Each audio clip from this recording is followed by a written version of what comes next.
Hello guys, welcome to the Vedant Education. Very good morning. This is class 12th chemistry.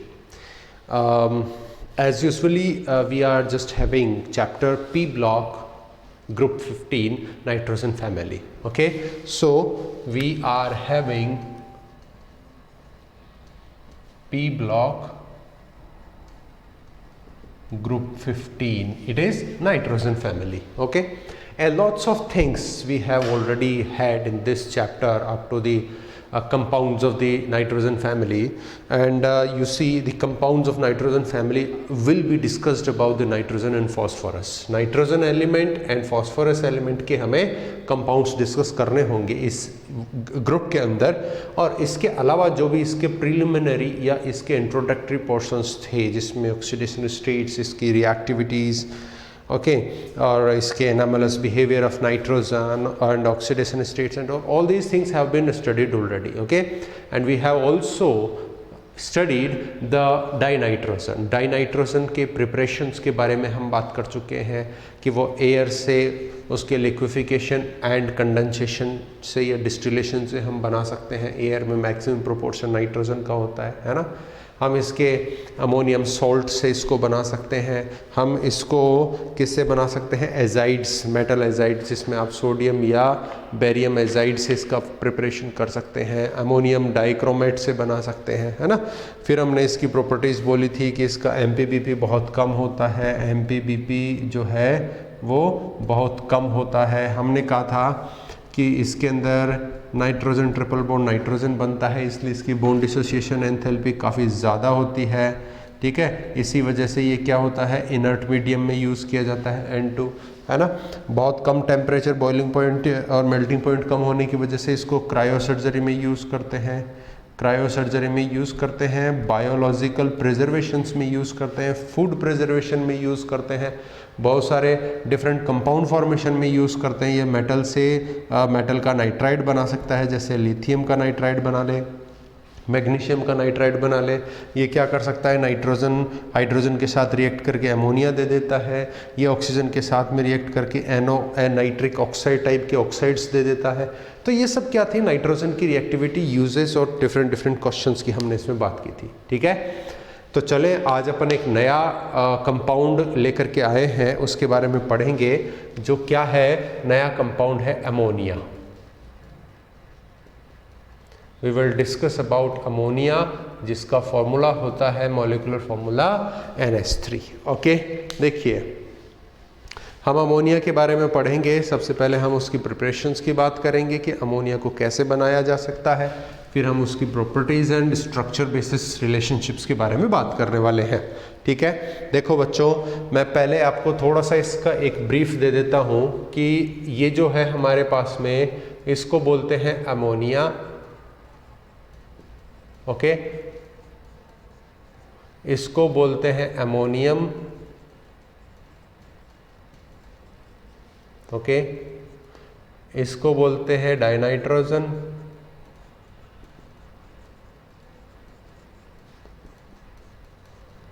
इसको बोलते हैं azide. इसको बोलते हैं amine.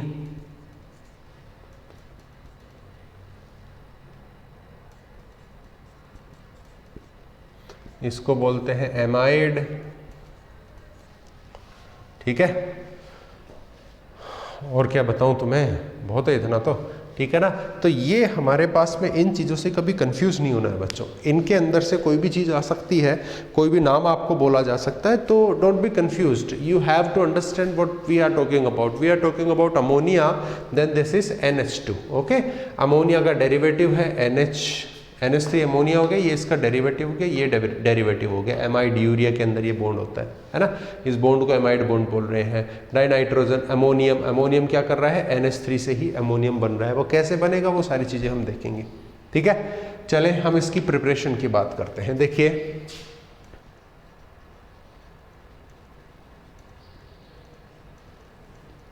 What are the preparations of ammonia? Ammonia की preparations क्या है? देखो सिंपली ये जो नेचर के अंदर सोइल में क्या होता है, थोड़ा बहुत अमोनिया प्रेजेंट होता है, क्योंकि वहाँ जो यूरिया जो होता है, जिसको हम बोल सकते हैं कि नाइट्रोजन बेस्ड ऑर्गेनिक मैटर जो होता है, उसको वो डिकम्पोज कर सकता है किसके अंदर?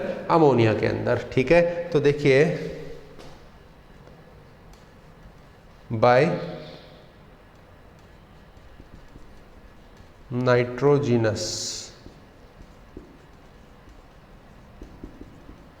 organic matter। ठीक है, देखिए soil may have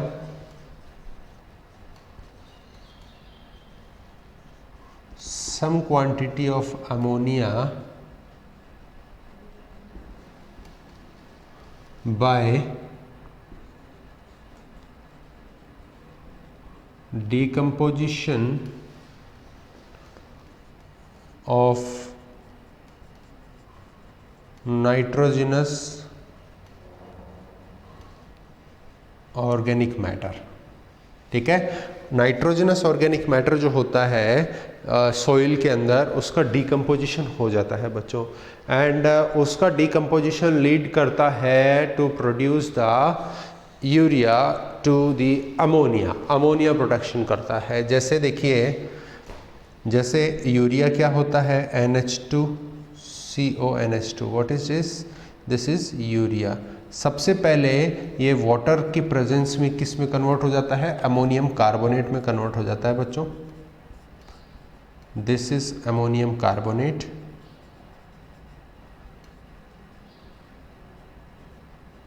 okay, and decomposition of ammonium carbonate, इसका डीकम्पोजिशन जो है वो क्या देता है हमें? अमोनिया देगा, NH3 plus CO2 plus H2O back. This is the ammonia. तो वाटर में, या अपन बात करें कि भैया जनरली सोइल के अंदर क्या है, अमोनिया की प्रेजेंस है, तो वो क्या है, उसमें ऑर्गेनिक नाइट्रोजनस ऑर्गेनिक मैटर का मतलब या तो यूरिया जो हम सोइल में डाल देते हैं एक्सटर्नली, वो भी क्या है हमारा? नाइट्रोजनस ऑर्गेनिक मैटर है। ठीक है, या फिर हो सकता है कि एनिमल और ह्यूमन उनके द्वारा एक्सक्रीट किया हुआ यूरिया है, यूरिन के अंदर जो सोइल में हमने एक्सक्रीट कर दिया है, वो भी इसी मैकेनिज्म से अमोनिया प्रोड्यूस कर सकता है। या फिर जो एनिमल्स मर जाते हैं, सड़ जाते हैं, या फिर ऑर्गेनिक मैटर प्लांट्स का है, उनके अंदर भी क्या होता है, काफ़ी हद तक नाइट्रोजन प्रेजेंट होता है, तो उसका भी डिकम्पोजिशन, उस नाइट्रोजनस ऑर्गेनिक मैटर का डिकम्पोजिशन भी लीड करता है कहाँ तक? ये अमोनिया प्रोड्यूस करने के अंदर। ठीक है, देखो बच्चों, जो ह्यूमंस और बाकी जो होते हैं वो भी क्या करते हैं? Human excrete urea in urine. Urine में यूरिया एक्सक्रीट करता है, which also leads to generate, उससे भी क्या होता है बच्चों? अमोनिया जनरेट होता है। समझ रहे हैं? जैसे यूरिनल्स होते हैं, टॉयलेट्स वगैरह होते हैं, वहाँ पे अगर सफाई नहीं होती है टाइम पर, तो वहाँ पे बहुत ज़्यादा पंजेंट स्मेल आने लगती है, तीखी स्मेल आने लगती है। That is belonging to the ammonia. और वो क्यों है? क्योंकि हम यूरिनल्स में, यूरिन में क्या होता है? यूरिया होता है, जो इस प्रोसेस के थ्रू क्या हो सकता है, वो क्या दे देता है हमें? यूरिया दे देता है। ठीक है, this formation may also be due to urease enzyme। ध्यान देना, यूरियस एंजाइम भी क्या करता है? यूरिया से अमोनिया प्रोड्यूस करने का काम करता है। तो ये वाला जो ट्रांसफॉर्मेशन है, चाहे तो हम यूरिनल्स में बात कर रहे हैं, चाहे तो हम सिंपल सॉइल में बात कर रहे हैं, तो यूरियस एंजाइम भी क्या करता है? इस टाइप के ट्रांसफॉर्मेशन में हेल्प करता है। That means production of ammonia can also be helped by the by the urease enzyme. Okay, microorganism generate करते हैं, यूरिएज एंजाइम प्रोड्यूस करते हैं, and that enzyme can lead to the transformation of the nitrogenous organic matter to the ammonia and the resultant pungent smells. Okay, next देखिए दूसरा तरीका इसको produce करने का, reaction of ammonium salts, ammonium salts with caustic soda also give NH3। किसकी reaction बोल रहा हूं मैं बच्चों, ध्यान देना, अमोनियम सॉल्ट की। देखिए NH4 प्लस क्या है हमारे पास, अमोनियम है, और वो किसका आपको सॉल्ट बनाना है, यू कैन सी मैंने किसका बना दिया है, इसको Cl का सॉल्ट बना दिया। चलो इसको मैं दूसरा भी बना सकता हूं, मैंने सल्फेट का सॉल्ट बना दिया। All these two are the ammonium salts. समझ में आ रही है बात, ये दोनों क्या है, अमोनियम सॉल्ट्स हैं, और ये जो अमोनियम सॉल्ट्स हैं इनकी रिएक्शन हमें किससे करवानी है, कास्टिक सोडा से करवानी है। जैसे यहाँ पे मैंने क्या कर दिया, कैल्शियम हाइड्रोक्साइड ले लिया, यहाँ पे सोडियम हाइड्रोक्साइड ले लिया, ठीक है। इस रिएक्शन में क्या आ जाएगा, अमोनियम से तो अमोनिया बन गया, कैल्शियम क्या दे देगा, क्लोराइड, और एक वाटर मॉलिक्यूल प्रोड्यूस हो जाएगा, ठीक है। सिमिलरली हियर ऑल्सो, बट यहाँ पे सोडियम का सल्फेट बनेगा, Na2SO4, this is ammonia and this is caustic soda. देखो समझ में आ रही है कि नहीं आ रही है बात, ठीक है। तो अमोनियम सॉल्ट्स जो हैं दो हमने ले लिए, अमोनियम क्लोराइड को कैल्शियम हाइड्रोक्साइड से और अमोनियम सल्फेट को NaOH से हमने रिएक्ट करवा दिया है। Okay, this is ammonium chloride, this is ammonium sulphate. Okay, तो ये है हमारे पास में इसके प्रोड्यूस करने के मेथड्स। और अब जो सबसे इंपॉर्टेंट मेथड इसमें आने वाला है, this is laboratory scale production.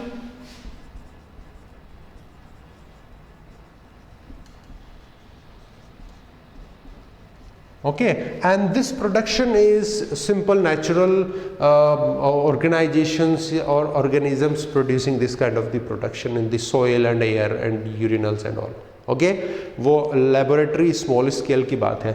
अब बात आती है कि लार्ज स्केल पे हम इसका प्रोडक्शन कैसे करते हैं, वो अब आपको समझना है। हम पहले भी थोड़ा सा इसके बारे में पढ़ चुके हैं, पढ़े हैं ना बच्चों, जब डाइनाइट्रोजन की केमिकल रिएक्शन हम पढ़ रहे थे तब हमने क्या कहा था कि ये हाइड्रोजन से रिएक्ट करके क्या बना सकती है, अमोनिया बना सकती है। Should we use that method here also? Yes, we will go for that. उसका नाम हमें क्या लिखा था, उसका नाम हमने लिखा था हैबर प्रोसेस। तो नेक्स्ट है हैबर प्रोसेस। ध्यान देना बच्चों, प्रोसेस फॉर अमोनिया प्रोडक्शन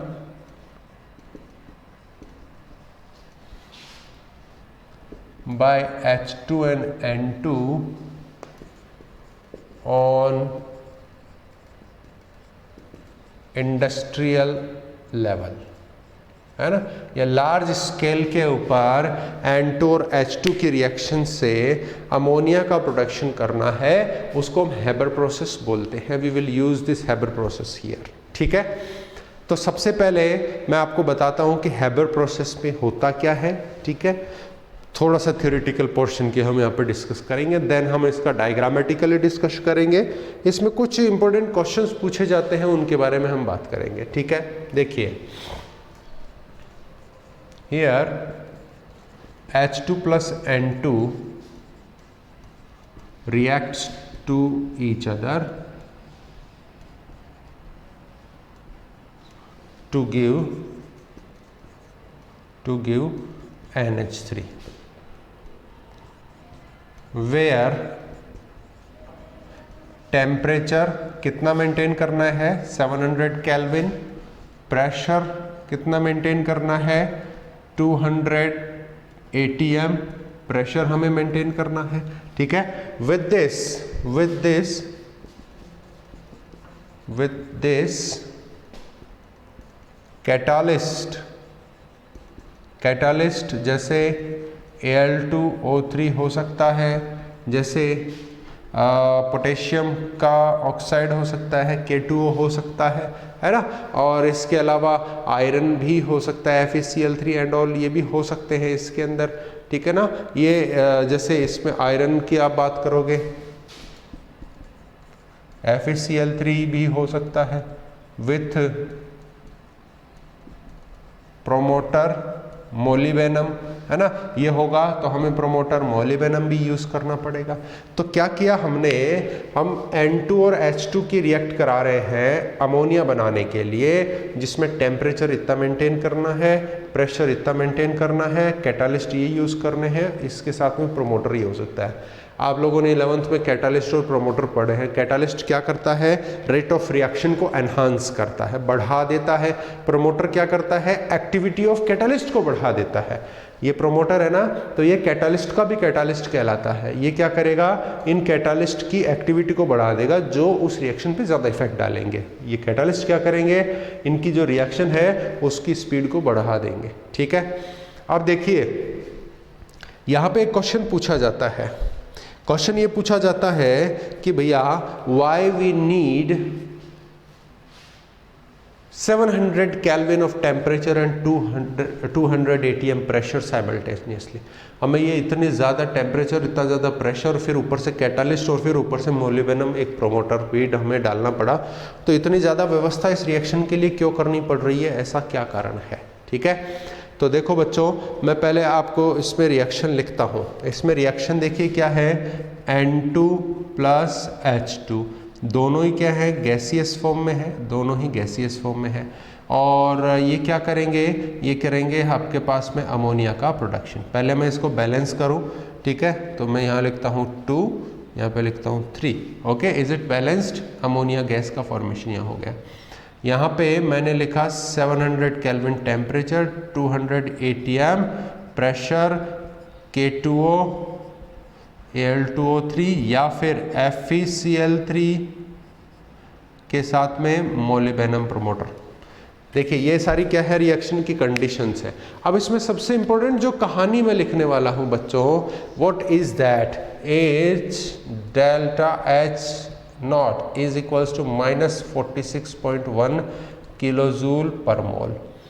ये जो चीज़ है ना बच्चों, इससे हम इसको जस्टिफाई करेंगे कि ये इतना टेम्परेचर प्रेशर क्यों यहाँ पे लिया गया है। क्योंकि ये रिएक्शन कैसी है, देखो बच्चों, एंथैल्पी क्या हो रही है, डिक्रीज हो रही है, मतलब एनर्जी रिलीज कर दी। जब भी तो फाइनल माइनस इनिशियल करोगे तभी तो एंथैल्पी क्या आ रही है, माइनस में, मतलब एनर्जी रिलीज्ड है। तो इस रिएक्शन को आप क्या बोलोगे, एक्सोथर्मिक रिएक्शन बोलोगे। ठीक है साहब, हमने इसको एक्सोथर्मिक रिएक्शन कह दिया है। तो ये एक्सोथर्मिक रिएक्शन होती है, ठीक है। अब इस एक्सोथर्मिक रिएक्शन में क्या चीज़ कहाँ काम में आ रही है वो अब अपन देखते हैं इसमें। चलो अब देखो, इसके पीछे जो लॉजिक है वो देखिए। एक आपने लेस एथेलियर प्रिंसिपल पढ़ा होगा 11th में।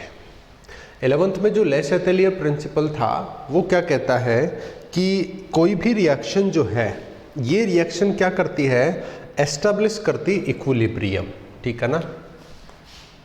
इंपॉर्टेंट बात है, this reaction establishes the equilibrium। Equilibrium का मतलब क्या हो गया कि इनिशियली ये स्टार्ट होगी रिएक्शन, जैसे ही कुछ प्रोडक्ट बन जाएगा रिएक्शन क्या हो जाएगी, इक्विलिब्रियम में आ जाएगी, मतलब आगे प्रोडक्ट बनना बंद हो जाएगा और ऐसा साइन आ जाएगा रिएक्शन में, ऐसा मतलब जितनी फॉरवर्ड जा रही होती बैकवर्ड जाएगी। समझ में आ रही बात। तो प्रोडक्ट हमारा बनेगा नहीं। अगर कोई भी रिएक्शन इक्विलिब्रियम में आ गई है तो आप उसको चाहे 10 दिन के लिए, चाहे 20 दिन के लिए, चाहे 1 साल के लिए रख दो, उसमें पूरा प्रोडक्ट कभी नहीं बनेगा। जितना उसमें बन गया इक्विलिब्रियम तक उतना ही बना रहेगा, क्योंकि रिएक्शन दोनों डायरेक्शन में बराबर हो जाती है। प्रोडक्ट वापस से N2 और H2 देगा और N2H2 वापस से NH3 देगा, तो दोनों डायरेक्शन में बराबर बराबर चल रही है, इसी को इक्विलिब्रियम कहते हैं।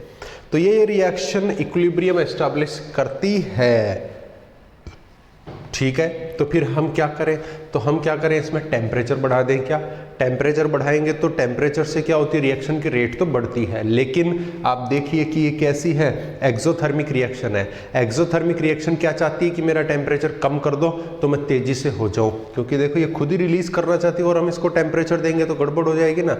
तो हम क्या करेंगे, टेम्परेचर इसको दे नहीं सकते क्योंकि ये रिएक्शन कैसी है, एक्सोथर्मिक। तो हम इसके हिसाब से अगर टेम्परेचर कम करेंगे तो ये तेज होगी, लेकिन बहुत ज़्यादा टेम्परेचर कम कर देंगे तो रिएक्शन के रिएक्टेंट्स की कोलिजन नहीं होगी, तो रिएक्शन वैसे स्लो हो जाएगी। ठीक है, तो इसलिए हमें क्या करना पड़ता है कि केवल टेम्परेचर से हम इस रिएक्शन को तेज नहीं कर सकते हैं कि भैया इक्विलिब्रियम को आगे शिफ्ट कर दे। हमें इसमें क्या करना पड़ेगा, प्रेशर भी लगाना पड़ता है। प्रेशर क्या करेगा, देखो किधर एक्ट करेगा, प्रेशर जो है उसका इफेक्ट किधर आता है, जिधर number of moles of gas ज़्यादा है। अभी देखो इधर प्रोडक्ट में कितने मोल है 2 और रिएक्टेंट में कितने 3 and 1 4 मोल्स है। तो रिएक्शन के रिएक्टेंट पे इस प्रेशर का ज़्यादा इफेक्ट आएगा and reactant will run towards the product. इसलिए ये रिएक्शन किधर जाएगी, फॉरवर्ड में जाएगी प्रेशर बढ़ाने से। समझिए बात को, आपको ये चीज़ें 11th में आपको देखने को मिली होंगी, है ना, कि रिएक्शन में प्रेशर राइज करने से रिएक्शन फॉरवर्ड जाएगा या बैकवर्ड जाएगा, ये आप डिफाइन जस्टिफाई कर सकते हैं with the number of moles of the gas in product और रिएक्टेंट। यहाँ पे 2 मोल है या 4 मोल है, बताओ कि एक कमरे में 2 आदमी है और एक कमरे में 4 आदमी है, किन पे ज़्यादा प्रेशर लगेगा, इन्हीं पे लगेगा ना, इनके पास जगह कम है, तो रिएक्शन किधर भागेगी, फॉरवर्ड। टेम्परेचर बढ़ाया है तो टेम्परेचर बढ़ाने से क्या होगा, रिएक्शन की रिएक्टिविटी बढ़ जाएगी। हालांकि एक्सोथर्मिक है इसलिए हमने प्रेशर बढ़ाना पड़ रहा है, क्योंकि एक्सोथर्मिक का टेम्परेचर बढ़ाएंगे तो गड़बड़ हो जाएगी, काम उल्टा हो जाता है, रिएक्शन फॉरवर्ड चली जाती है, बैकवर्ड चली जाती है। और इन दोनों को सपोर्ट करने के लिए हमने क्या ले रखा है, कैटालिस्ट ले रखा है। ठीक है, तो देखिए this reaction establishes the equilibrium, so as per Le Chatelier principal,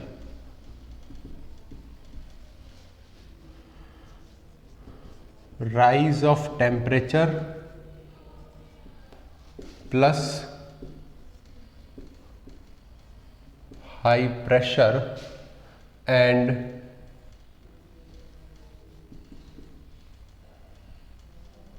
presence of catalyst forwards the reaction। तो आपको यही पूछेगा कि भैया इसमें हाई टेम्परेचर और हाई प्रेशर काहे को यूज़ किया है लाला, तो आपको क्या बताना है कि सर ये रिएक्शन इक्विलिब्रियम में आ जाती है। इक्विलिब्रियम का मतलब है कि जिंदगी लगा दो लेकिन फिर भी पूरा प्रोडक्ट नहीं बनने वाला, इसलिए हमें ले सेटेलियर प्रिंसिपल के अकॉर्डिंग इसके इक्विलिब्रियम को फॉरवर्ड करने के लिए, या बोले तो दूसरे शब्दों में रिएक्शन को फॉरवर्ड करने के लिए हम क्या कर रहे हैं, इसमें हाई टेम्परेचर, हाई प्रेशर और कैटालिस्ट यूज़ कर रहे हैं। इसलिए रिएक्शन कहाँ दौड़ेगी, फॉरवर्ड डायरेक्शन में दौड़ेगी और हमारा काम कंप्लीट हो जाएगा। बोलो बात समझ में आ रही है क्या। अब देखो, अब सिंपली आप इसका डायग्राम बनाना चाहते हैं जैसे, तो देखो सबसे पहले आप क्या करेंगे, इनटेक करेंगे किसका, नाइट्रोजन और हाइड्रोजन का इनटेक अपने को करना है ना, नाइट्रोजन और हाइड्रोजन का इनटेक अपने को करना है। चलिए ये दोनों का इधर से क्या आ गया, इनटेक आ गया, यहाँ से आ गई नाइट्रोजन और यहाँ से आ गई हाइड्रोजन गैस आ गई। ठीक है, दोनों को हमने किस में डाल दिया, कंप्रेशर में डाल दिया है। This is the compressor, compressor है 200 ATM इसका प्रेशर है। ठीक है ना, 200 ATM के प्रेशर का जो कंप्रेशर है उसमें हमने इसको डाल दिया। अब रिएक्शन का चैम्बर होता है बच्चों, ठीक है ना, जिसको हम क्या बोलते हैं, कैटालिस्ट चैम्बर बोलते हैं, वहां जाकर के ये रिएक्ट करने वाला है। ये है हमारे पास में कैटालिस्ट चैम्बर, जिसके अंदर ये क्या है, गैसेस जा रही है।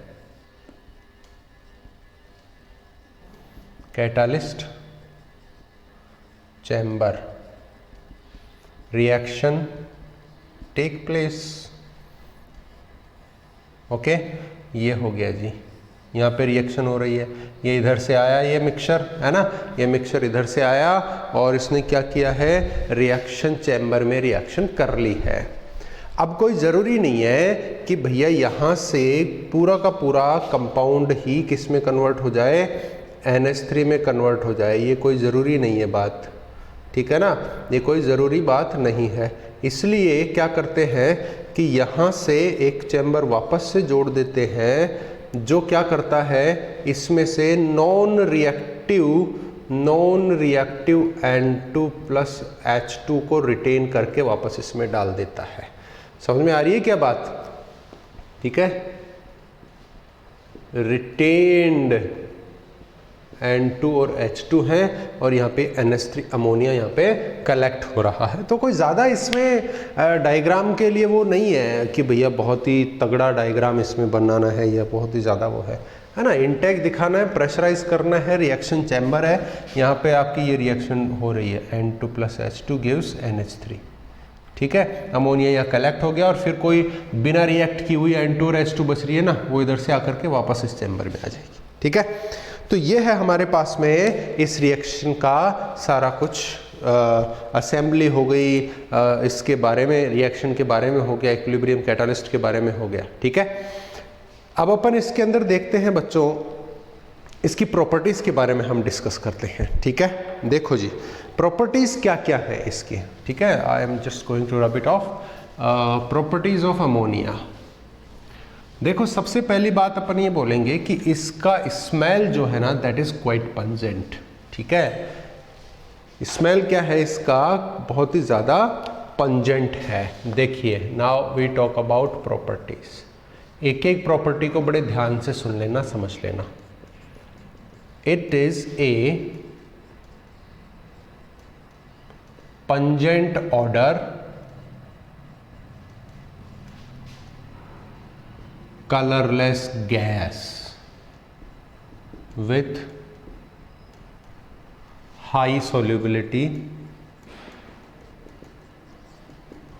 in water।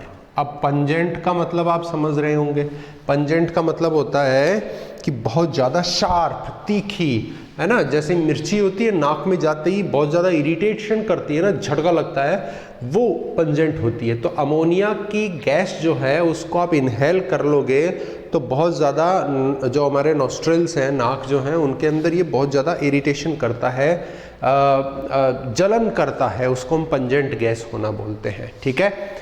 अगर आप इसके BP और MP देखते हैं तो इसका फ्रीजिंग पॉइंट देखिए, वो क्या है, फ्रीजिंग पॉइंट 198.4 केल्विन है और BP जो है इसका बॉइलिंग पॉइंट जो है, क्योंकि देखो FP और MP तो बराबर ही होता है ना बच्चों, ये है इसका 239.7 केल्विन है। FP बोलो या MP बोलो, एक ही बात है ना, ओके। तो देखो इसका फ्रीजिंग पॉइंट ये है और बॉइलिंग पॉइंट ये है, ओके। अच्छा, इसके अंदर देखना बच्चों, कमाल की बात क्या है, इट इज शेप बताता हूं मैं, फिर एक नया क्वेश्चन इसमें जनरेट होगा। It is a triangular pyramidal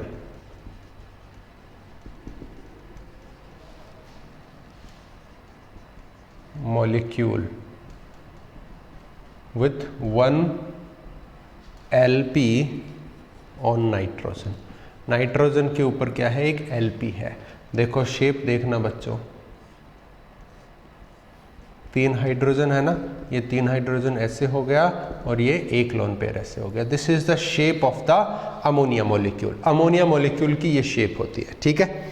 अब देखिए इसमें क्या होता है कि जितनी ज़्यादा हमें ये लगता है कि भैया ये जो हमारे पास मॉलिक्यूल है वो कैसा होना चाहिए, इसका मेल्टिंग और बॉइलिंग पॉइंट क्या होना चाहिए, कम होना चाहिए, ठीक है, एज एक्सपेक्टेड, क्योंकि इसका साइज़ क्या है, थोड़ा छोटा होता है, ठीक है, कि as expected due to the smaller size its molecular melting and boiling points are some higher.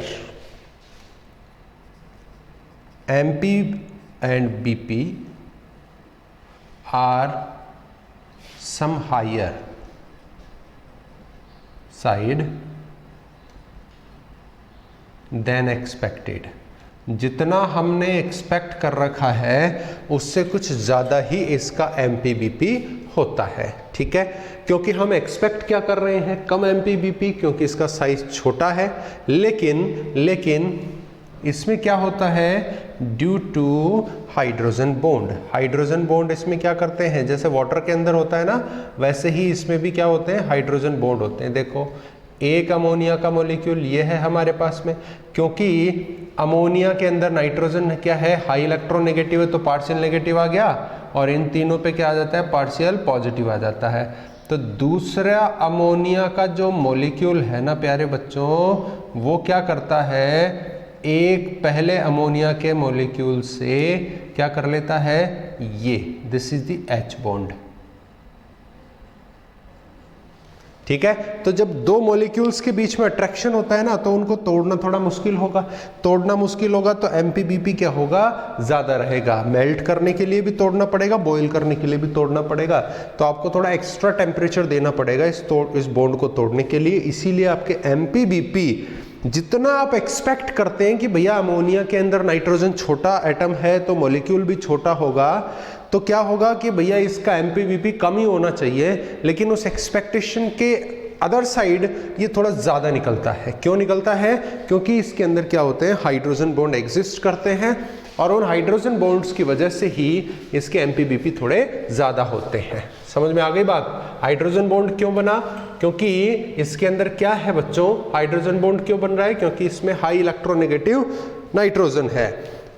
मैं आपको पहले भी, जो बच्चे मेरे से पढ़ चुके हैं, मैं उनको पहले भी बोलता हूं कि हाइड्रोजन बॉन्ड बनने का एक ही कारण है। क्या कारण है, जब भी आपको फोन आए, ठीक है ना, जब भी आपको फोन आए तो आप हाइड्रोजन बॉन्ड बनाएंगे। फोन किसका आए, प्रधानमंत्री का? नहीं, फोन प्रधानमंत्री के आने की आवश्यकता नहीं है। आपको फोन आएगा F फॉर फ्लोरीन का, O फॉर ऑक्सीजन का, N फॉर नाइट्रोजन का, और वो क्या बोलेंगे कि भैया मेरे से हाइड्रोजन जुड़ा हुआ है कोवेलेंटली, तो आप हाइड्रोजन बॉन्ड बना दो। यहाँ देखो नाइट्रोजन है ना, तो नाइट्रोजन का फोन आया that I am binding with the hydrogen covalently, here the hydrogen is covalently binded, और मेरे साथ क्या बना दो, हाइड्रोजन बॉन्ड बना दो, then we are just forming hydrogen bond. ठीक है, याद रखने का तरीका है। कारण क्या है, फ्लोरीन, नाइट्रोजन एंड ऑक्सीजन तीनों के हाई इलेक्ट्रोनेगेटिव एटम्स हैं, और इनके साथ अगर कोई हाइड्रोजन जुड़ा हुआ है देन हाइड्रोजन बॉन्ड बनता है, और किसी के साथ नहीं बनता है। ठीक है, ये बात समझ में आ गई क्या आपको? इसके MPBP की बात समझ में आ गई क्या, कि थोड़ा सा एक्सपेक्टेशन से ज्यादा होता है, उसका कारण है हाइड्रोजन बॉन्ड फॉर्मेशन का। ठीक है ना, चलिए अब देखिए इसके अंदर हम बात करते हैं कि अमोनिया जो है वीक बेस होता है। ठीक है ना, मतलब एक तो हम क्या बोल रहे हैं कि ये वाटर में बहुत अच्छे से सोल्यूबल है। देखिए it is highly soluble in water, water में बड़ा आसानी से सोल्यूबल हो जाता है, and forms OH minus with water या एक्वस सॉल्यूशन के अंदर, सो एक्ट एज वीक बेस। ध्यान देना बच्चों इस बात पे, इसको मैं क्या कह रहा हूं कि वाटर के साथ रिएक्ट कराते हैं ना, तो ये देखो क्या देता है, NH4+ और OH माइनस देता है। तो अगर वो OH माइनस दे रहा है तो OH माइनस प्रोड्यूस करने वाले को तो बेस बोलते हैं, जो H+ देता है उसको एसिड और OH माइनस देता है उसको बेस। तो देखो वाटर कैसा होता है, एम्फोटेरिक होता है, एसिड भी होता है और बेस भी होता है। बस वो देखना है कि सामने जो वाटर के बैठा है वो कौन है, एसिड है या बेस है। अब वाटर के सामने क्या है, अमोनियम वाटर से रिएक्ट करके ये OH माइनस दे रहा है, इसका मतलब क्या हो गया, इट इज बेस। क्योंकि इसमें रिएक्शन में ध्यान देना, H+ किसने दिया, H2O ने दिया, इसको तो NH3 की जगह क्या हो गया, NH4+ हो गया, और यहां से OH माइनस निकल गया। तो डोनर H+ कौन है, H2O, मतलब ये एसिड है और ये बेस है। अब हमें मालूम है कि वाटर तो खुद ही वीक एसिड है, इसका मतलब NH3 क्या है, वीक बेस है। ठीक है, ये बात समझ रहे हैं। देखिए ये क्या कर सकता है, बहुत सारे डिफरेंट मेटल सोल्ट्स है ना, उनको क्या कर सकता है, हाइड्रोक्साइड की फॉर्म में उनको प्रेसिपिटेशन कर सकता है। ठीक है, देखिए it can precipitate different metal salts. जैसे मैंने ले लिया जिंक सल्फेट है, मेटल का सॉल्ट है, इसको अमोनियम के हाइड्रोक्साइड से रिएक्ट करवा दिया। ठीक है, तो देखिए अब यहाँ पे ये क्या करेगा, जो हमारे पास जिंक था उसको तो क्या कर देगा, जिंक OH में कन्वर्ट कर देगा। ठीक है, दिस इज PPT, प्रेसिपिटेट, और अमोनियम जो है ना बच्चों वो खुद क्या कर जाएगा, एक नया सोल्ट का फॉर्मेशन कर देगा। ये देखिए जरा, तो जिंक का सल्फेट क्या है, मेटल का सोल्ट है। ठीक है, मेटल का सोल्ट है जो क्या कर रहा है, इस अमोनियम के हाइड्रोक्साइड से रिएक्ट करके जिंक के हाइड्रोक्साइड की फॉर्म में प्रेसिपिटेट, मतलब प्रेसिपिटेट पेंदे में जमा हो गया and new salt is been formed. ऐसे ही आप क्या कर सकते हैं, FeCl3 को जब अमोनियम हाइड्रोक्साइड में बॉईल करते हैं ना बच्चों, तो देखिए क्या बनता है, FeCl3.XH2O प्लस अमोनियम का क्या बन जाएगा,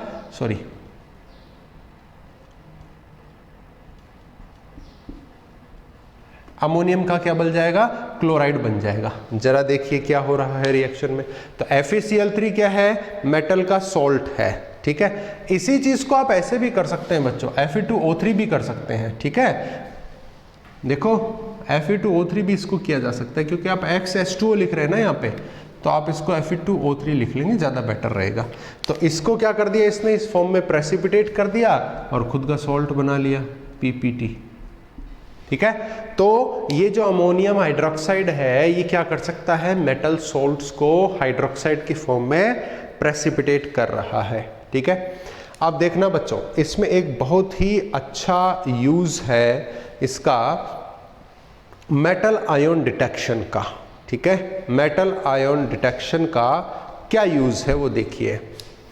हमारे पास में जो अमोनिया होता है, अमोनिया सिंपली वर्क करता है एक लेविस बेस की तरह। ठीक है, ध्यान देना, ड्यू टू लोन पेयर। ठीक है, नाइट्रोजन में, अमोनिया में जो नाइट्रोजन है सेंट्रल एटम, उसके ऊपर क्या है बच्चों, लोन पेयर है कि नहीं है, दिख रहा है क्या आपको, उसके स्ट्रक्चर में देखिए लोन पेयर है। अब देखिए इसके ऊपर ये जो लोन पेयर है, इसकी वजह से ये क्या होता है, एक लेविस बेस की तरह बिहेव करता है। Due to lone pair ammonia act as Lewis base. कैसे बिहेव करता है, लेविस बेस की तरह बिहेव करता है। क्या होते हैं लेविस बेस, लेविस बेस वो होते हैं जो लोन पेयर के डोनर होते हैं, और एक्सेप्टर ऑफ लोन पेयर क्या होते हैं, लेविस एसिड्स होते हैं। तो इसके पास क्या है, लोन पेयर है, so it acts as Lewis base and used to detect metal ions. Metal ions को ये क्या करता है, डिटेक्ट करने के काम में आता है। क्यों, क्योंकि ये मेटल आयंस के साथ में क्या बना लेता है, because it forms complexes with metal ions of A identical colour. इस बात को समझना बच्चों, मैं क्या कहना चाह रहा हूं कि इसके पास जो लोन पेयर था उस वजह से ये क्या हो जाता है, लेविस बेस बन जाता है। ठीक है, और अगर आप इसको मेटल आयन से रिएक्ट कराते हैं, मेटल आयन मान लीजिए कोई भी मेटल का आयन है, तो वो क्या हो जाता है, लोन पेयर एक्सेप्टर हो जाता है। तो ये लोन पेयर का डोनर, मेटल आयन क्या हो जाएगा, लोन पेयर का एक्सेप्टर। दोनों रिएक्ट करके क्या बनाते हैं, कॉम्प्लेक्स बनाते हैं, फॉर्म्स कॉम्प्लेक्सेस। ठीक है, हम कॉम्प्लेक्स कंपाउंड्स पढ़ चुके हैं, ये क्या बनाएंगे, कॉम्प्लेक्स बनाते हैं जिनका एक आइडेंटिकल कलर होता है। ठीक है, जैसे देखिए इसको अपन इधर लेके आ रहे हैं। ठीक है, एग्जाम्पल के तौर पे देखिए Cu2+ कैसा होता है, ब्लू कलर का होता है। जैसे CuSO4 मान ले, ठीक है, CuSO4 मान लें। इसमें बच्चों आप अगर NH3 का एक्वस सॉल्यूशन डालेंगे तो देखिए क्या होता है, ये इसके साथ में एक कॉम्प्लेक्स बना देता है जो ऐसा आपको नजर आएगा। And now it shows deep blue colour, identical colour आ गया इस कॉम्प्लेक्स का। बच्चों क्या आ गया है, आइडेंटिकल कलर आ गया है। दैट मीन्स इसमें क्या है, दैट मीन्स इसमें क्या है कि कॉपर प्रेजेंट है। तो कॉपर के 2+ आयन को आइडेंटिफाई करने के लिए हमने क्या यूज में ले लिया, अमोनिया, जो इसके साथ में रिएक्ट करके कॉम्प्लेक्स बना रहा है और इसका एक अपना कलर है। इस कलर को देख के मैंने क्या कहा कि भैया ये तो कॉपर था, क्योंकि हमें मालूम है कि अमोनिया केवल कॉपर 2+ के साथ में डीप ब्लू कलर देता है। अमोनिया ऊपर से डाल रहे हो तो मालूम है, उस सॉल्यूशन में कॉपर आयन है या नहीं है वो नहीं मालूम। हमने अमोनिया डाला, डीप ब्लू आ गया, तो हमें पता है कि केवल कॉपर के साथ डीप ब्लू देता है। इसका मतलब अननोन सैंपल में जो मेटल आयन था वो क्या था, कॉपर का था। समझ में आ गई क्या बात? ठीक है, देखो एक AgCl है ना, AgCl के अंदर क्या है, Ag+ आयन है या नहीं है, उसको पहचानने का तरीका देखिए। AgCl जो होता है वो क्या है, वाइट PPT होता है ना, कि वो AgCl का ही है या नहीं है। हमारे पास वाइट प्रेसिपिटेट्स है, वो AgCl के ही हैं या किसी और चीज़ के हैं, उसको पहचानना है हमें। अगर उसको पहचानना है तो हमने क्या कर दिया, उसमें ये अमोनिया डाल दिया है। और आपको मालूम होना चाहिए कि अगर AgCl है तो ये बनेगा, ठीक है, और ये क्या होता है, कलरलेस होता है। तो जैसे ही व्हाइट प्रेसिपिटेट डिसॉल्व हो गए, PPT इज डिसॉल्व्ड, तो हमें समझ जाना है कि वो AgCl का ही PPT था। व्हाइट PPT तो और किसी भी चीज का भी हो सकता है, समझ रहे हैं, और किसी चीज का भी व्हाइट PPT हो सकता है, लेकिन और किसी चीज का व्हाइट PPT जो है वो अमोनिया के सॉल्यूशन में डिसॉल्व नहीं होगा बच्चों। इसलिए हमें ये समझ में आ गया कि जरूर ये किसका है, AgCl का ही व्हाइट PPT था जो अमोनिया में डिसॉल्व हो गया। सो ये क्या है, एक आइडेंटिफिकेशन में काम में आ रहा है मेटल आयंस के, क्योंकि ये देखिए स्पेसिफिक कॉम्प्लेक्स बना लेता है जिसके आइडेंटिकल कलर्स होते हैं। आइडेंटिकल कलर मतलब वो स्पेसिफिक कलर उसी का होता है और उससे हम आइडेंटिफाई कर सकते हैं कि which kind of the ion is there. Okay, बोलो समझ में आ रही है कि नहीं आ रही है बात? ठीक है, चलिए अब देखिए, अब इसमें आप अमोनिया के यूजेस की बात कर सकते हैं। अमोनिया के यूजेस में जैसे simply various fertilizers use to form nitrogenous fertilizers as ammonium nitrate आते हैं ना कट्टे, इनके फर्टिलाइजर्स खेतों में डालने के लिए, यूरिया एंड ऑल, ठीक है। इसके अंदर आपके डिफरेंट आते हैं, DAP वगैरह आते हैं, तो ये नाइट्रोजनस कंपाउंड्स हैं, है ना। Ammonium sulphate, DAP, diammonium phosphate हो गया, DAP, अमोनियम फॉस्फेट, ओके। अच्छा, अमोनिया जो है वो सिंपली जो यूज़ आप देखेंगे कि इनऑर्गेनिक नाइट्रोजन कंपाउंड्स बनाने के लिए, ठीक है, यूज टू